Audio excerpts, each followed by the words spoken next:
Good evening student. आज हम पढ़ेंगे पर्सन चार्ट। पर्सन चार्ट पढ़ने से पहले मैं इसके इम्पोर्टेंट को आपको बता देता हूँ कि ये पढ़ना क्यों जरूरी है।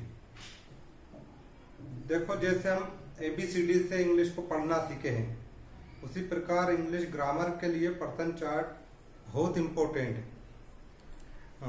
इस वीडियो को जो टीचर लोग देख रहे हैं वो भी ध्यान से सुनिए। आप कहीं पर इंटरव्यू देने जाएंगे तो आपसे नरेशन से संबंधित जरूर पूछा जाएगा, और ऑल कॉम्पिटिटिव एग्जाम में भी नरेशन से क्वेश्चन आता ही है। यदि पर्सन चार्ट याद नहीं है तो नरेशन याद नहीं होगा, और पर्सन चार्ट से सारे कॉम्पिटिटिव एग्जाम में भी क्वेश्चन आता ही है।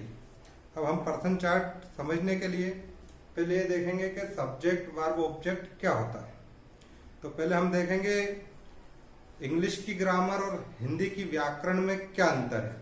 तो ध्यान से देखिए आप।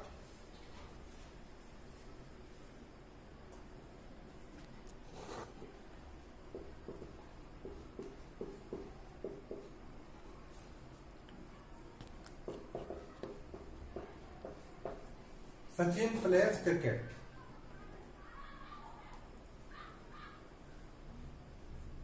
प्ले जैसा कि आप जानते हैं वर्ब है, और वर्ब के पहले हमेशा आता है सब्जेक्ट, और वर्ब के बाद जो आता है उसे हम बोलते हैं ऑब्जेक्ट। तो इंग्लिश में एक ही ग्रामर में रूल चलता है SVO। सब्जेक्ट और ऑब्जेक्ट में जो डिफरेंट है वो यहीं से आपको समझना है। सब्जेक्ट हमेशा वर्ब के पहले आता है और ऑब्जेक्ट हमेशा वर्ब के बाद में आता है। एक और एग्जांपल हम लेते हैं, I teach you। Teach verb, इससे पहले हमेशा सब्जेक्ट आता है, तो I क्या है आपका सब्जेक्ट और you है आपका ऑब्जेक्ट। हमें याद रखना है इंग्लिश की ग्रामर में SVO। सब्जेक्ट हमेशा वर्ब के पहले आता है और ऑब्जेक्ट हमेशा वर्ब के बाद में आता है। ये बात हमें दिमाग में रखना है। अब हम सेंटेंस जब हम बनाते हैं तो हमें सबसे ज्यादा, जो हम स्पोकन भी करते बोलते हैं, प्रोनाउन की जरूरत होती है। इसलिए हमें प्रोनाउन को, खासकर पर्सनल प्रोनाउन को अच्छे से याद होना चाहिए। इसलिए हम पर्सनल प्रोनाउन को एक चार्ट के माध्यम से समझेंगे। तो देखिए, हम बोर्ड पे लिखा है पर्सन चार्ट। इस चार्ट के द्वारा हम पर्सनल प्रोनाउन को ठीक से समझेंगे। तो पर्सन जो होते हैं वो 3 प्रकार के होते हैं। उनके नाम बहुत सरल है, फर्स्ट पर्सन, सेकंड पर्सन और third person. First person speaker होता है, बोलने वाला, जैसे मैं बोल रहा हूं मैं first person. Second person listener होता है, और थर्ड पर्सन वो होता है जिसके बारे में हम बात करते हैं, स्पोकन अबाउट। तो आप ध्यान से देखिए, हम पर्सन चार्ट को समझते हैं। सबसे पहले आप लोग क्या करोगे, रजिस्टर का एक पेज ले लीजिए, पूरा ब्लैंक पेज होना चाहिए। उसमें पहले हम चार्ट बनाएंगे। मैं भी, आप लोग स्केल ले लीजिए, लाइन खींचेंगे।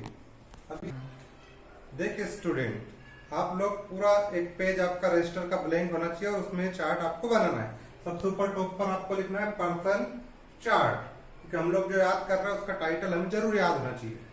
फिर इसमें आपको ऐसे केस बना लेना है, person, subjective, objective, then possessive. याद रखिए, इंग्लिश में 3 प्रकार के पर्सन होते हैं, फर्स्ट, सेकंड एंड थर्ड। सबसे पहले मैं फर्स्ट पर्सन आपको समझाऊंगा। फर्स्ट पर्सन आपको मेरे साथ में नहीं बनाना है, पहले समझना है, उसके बाद बनाना है। इसलिए ध्यान से देखिए, फर्स्ट पर्सन में पहला आपका सब्जेक्टिव केस होता है I। मैं, I का ऑब्जेक्ट होता है मी। मी मीन्स मुझे। इनकी हिंदी सेंटेंस के अकॉर्डिंग चेंज हो सकती है। अब हम इसको कैसे लर्न करेंगे। आई का ऑब्जेक्ट मी, मी का सब्जेक्ट आई। अब हम देखेंगे इनमें क्या डिफरेंट है, what is different between subject and object. तो एक सेंटेंस हम देखेंगे, जैसे शी टीचर्स मी। देखिए ध्यान से, टीचर्स वर्ब है, शी सब्जेक्ट है और मी बाद में आया, यानी कि ये क्या है, ऑब्जेक्ट, जैसा कि मैंने पहले बताया था SVO। मी ऑब्जेक्ट है इसलिए वर्ब के कहां पे आया, बाद में। अब देखिए आगे, I teach you.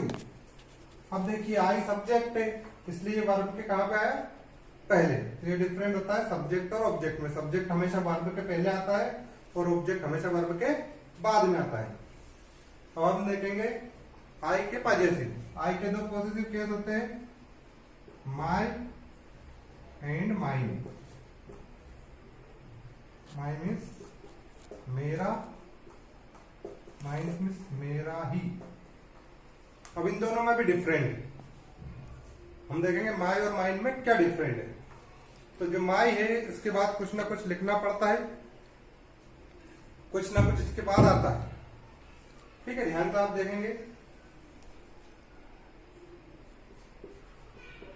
This is my car. तो आप देख सकते हैं माई के बाद मैंने कुछ लिखा है कार। तो माई के बाद कुछ ना कुछ आता है और जो माई है उसके बाद कुछ भी नहीं आता है। This car is mine. Mine के बाद फिर स्टॉप आता है। तो ये डिफरेंट आपको याद रखना है कि माई अपने साथ नाउन लेता है और माइन अपने साथ नाउन नहीं लेता है। यही डिफरेंट है माई और माइन में। अब याद कैसे करना है, सबसे पहले हम पर्सन चार्ट याद कर रहे हैं। 3 केस है, सब्जेक्टिव, ऑब्जेक्टिव, पॉजेसिव। 3 प्रकार के पर्सन हम पढ़ेंगे, first, second and third.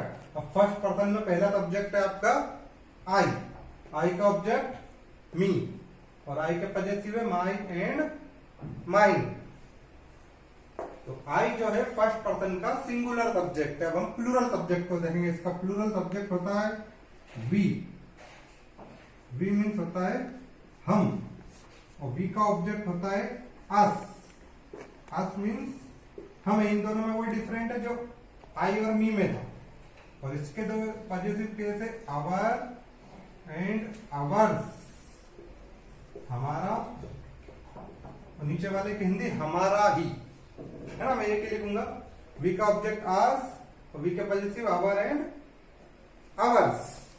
We verb के पहले आएगा और आस वर्ब के बाद में आएगा। तो ये था आपका फर्स्ट पर्सन। अब हम इसी के नीचे सेकंड पर्सन को पढ़ेंगे। इससे पहले आप एक स्क्रीनशॉट ले लीजिए इसका और अपने कॉपी में इसको बना लीजिए। इसके बाद हम पढ़ा, इसके बाद हम देखते हैं सेकंड पर्सन। तो आपको लाइन खींचना है और उसी के नीचे हमको सेकंड पर्सन बनाना है, लेकिन पहले आपको समझना है, देन आपको बनाना है। देखिए ध्यान से, सेकंड पर्सन।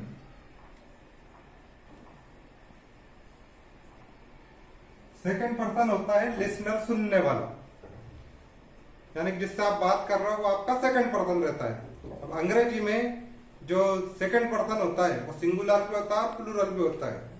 वो होता है आपका यू। जैसे आपको कोई एक व्यक्ति अंदर आया तो आपको बोलना पड़ेगा वेलकम यू, और गुस्सा रहा है तब भी वेलकम यू, यानी कि यू सिंगुलर भी होता है और प्लूरल भी होता है। तो सेकंड पर्सन में सब्जेक्ट होता है आपका यू। यू मीन्स तुम या आप, और यू का ऑब्जेक्ट भी यू ही होता है।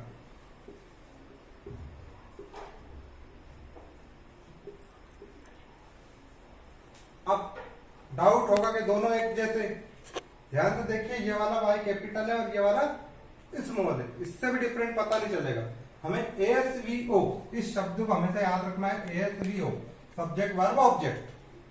यदि वर्ब के पहले यू आएगा तो सब्जेक्ट रहेगा और वर्ब के बाद आएगा तो ऑब्जेक्ट रहेगा। जैसे आई टीच यू, अब इसमें मैंने यू टीच के बाद बोला इसलिए ये ऑब्जेक्ट है, और यू टीच मी, अब इसमें मैंने यू टीच के पहले बोला तो इसमें यू सब्जेक्ट है। ये डिफरेंट है। यदि वर्ब के पहले यू आएगा तो सब्जेक्ट रहेगा और बाद में आएगा तो ऑब्जेक्ट रहेगा।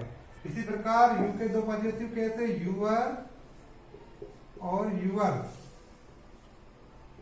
तुम्हारा या आपका, और नीचे वाले का तुम्हारा ही। इन दोनों में वही अंतर है जो माई और माइन में था। यूअर के बाद कुछ ना कुछ आता है और यूअर्स के बाद फुल स्टॉप आता है, कुछ भी नहीं लिखा था इसके बाद।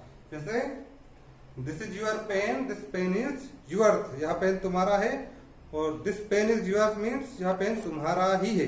यह था आपका सेकंड पर्सन। अब आप इसका स्क्रीनशॉट ले लीजिए जल्दी से, और इसी के नीचे हम लोग पढ़ेंगे थर्ड पर्सन। इस लाइन खींच दीजिए, इसी के नीचे हम थर्ड पर्सन को बनाएंगे।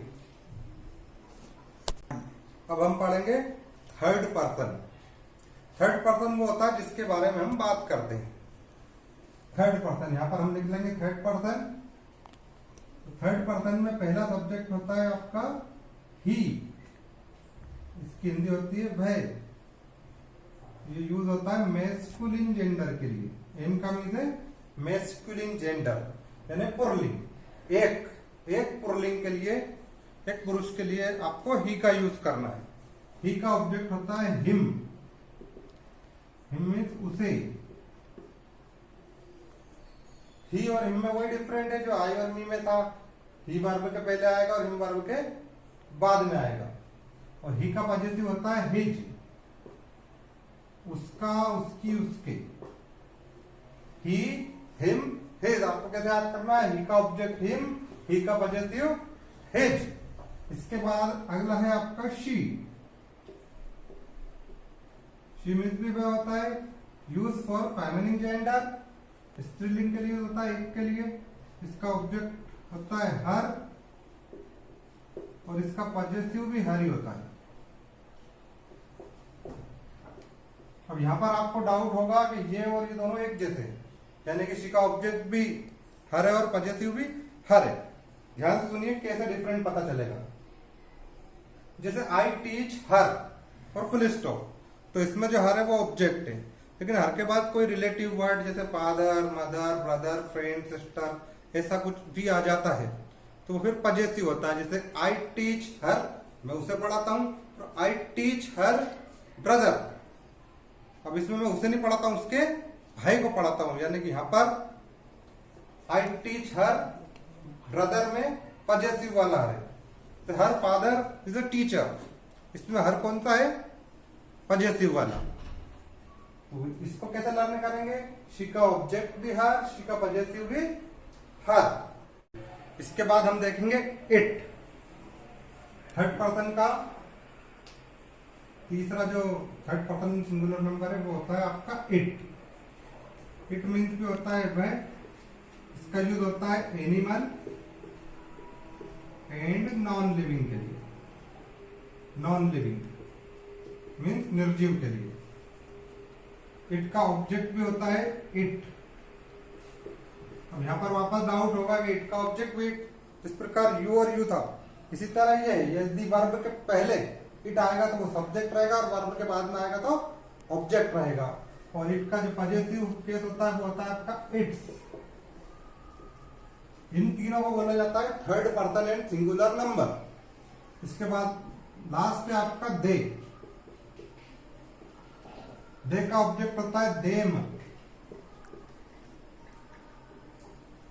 और इसके दो पॉजिटिव केस होते हैं दियर एंड दियर। दियर्स, दियर और दियर्स में वही डिफरेंट है जो माई और माइन में था। दियर के बाद कुछ ना कुछ आता है और दियर्स के बाद कुछ भी नहीं आता है। ये था आपका पर्सन चार्ट। अब इस चार्ट को आपको बहुत पक्का याद कर लेना है।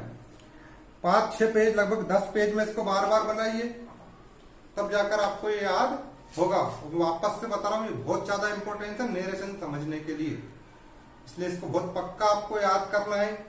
जिस प्रकार आप घर से बाहर रहते हैं, कई बार अपने मम्मी पापा को याद करते हैं तो आपको उनका चेहरा दिखाई देता है, उसी प्रकार जब भी आप पर्सन चार्ट बोले, सुनाई दे आपको, तो ये पूरा का पूरा चार्ट व्यवस्थित बना हुआ आपको दिखना चाहिए।